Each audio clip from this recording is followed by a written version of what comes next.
Bonjour, moi c'est Derek et je suis conteur et je vais vous parler avec cette courte vidéo de mon spectacle qui s'appelle En Stop.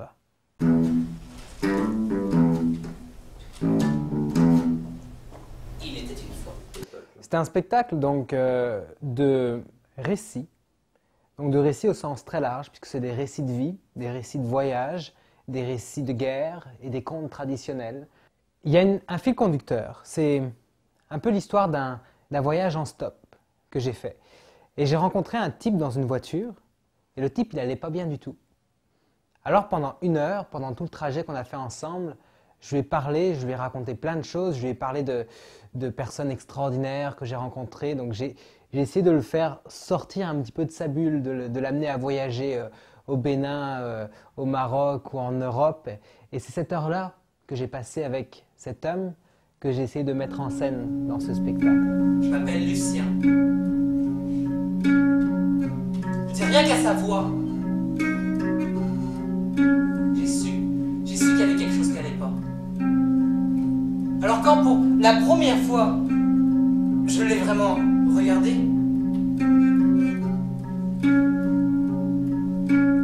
le type, c'était pas un type. Il avait la peau blanche, blême, les cheveux cassés. Le regard pas de vie. Vide, un petit peu comme les yeux d'un poisson qu'on vient de frire. Et des poches dessous. Les poches de quelqu'un qui a pleuré, tellement pleuré que même s'il n'a pas d'eau dans son corps, il continue de... La base, pour moi, c'est un peu comme une machine qui ne peut pas s'arrêter. Quelque chose d'inévitable. Et c'est ça que je voulais dans le conte. Et en même temps, il a réussi à faire quelque chose de mélodieux qui fait que on ne l'oublie pas quand on part du spectacle. C'est ainsi qu'elle pouvait se retrouver dans le ventre de la poule, qui était dans le ventre du chacal, qui était dans le ventre du savant. Situation tout à fait inhabituelle pour lui, ma foi, il s'est mis à crier à l'aide, au secours, sortez-moi de là. Il y a les lumières qui aident beaucoup aussi, puisque chaque pays, chaque récit va avoir comme sa lumière, son ambiance, et c'est tout ça qui va aider le public à se former son propre décor. Il y avait une forêt, un champ, une route, un fossé. Dans la forêt, les Allemands. Les Allemands, mitraillettes, gros calibre, mortiers, baïonnettes, les barbelés, l'arsenal. Dans le fossé, ce qui restait, du 10e régiment. Et mon papy avec. À la base, c'est pas un spectacle de tout public, c'est pas du conte pour enfants. C'est du conte c'est du récit pour les personnes de plus de 12 ans.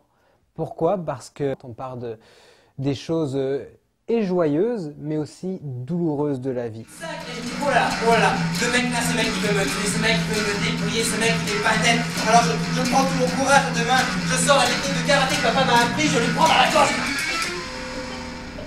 Et là je le regarde, je sors de la moto, je lui dis, toi je vais te tuer, je vais te trucider, je vais t'exploser la tête, je vais te faire bouffer tes dents.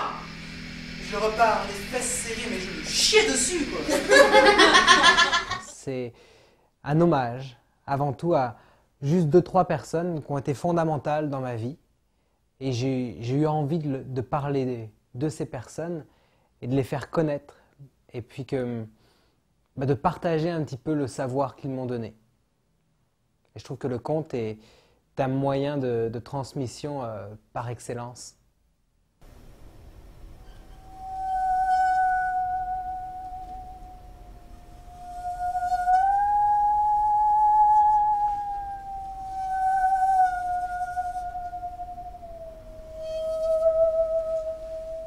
Le plus beau commentaire qu'on m'a fait sur ce spectacle, c'est un jour, il y a un des spectateurs qui m'a dit « Ça donne envie d'être soi-même ».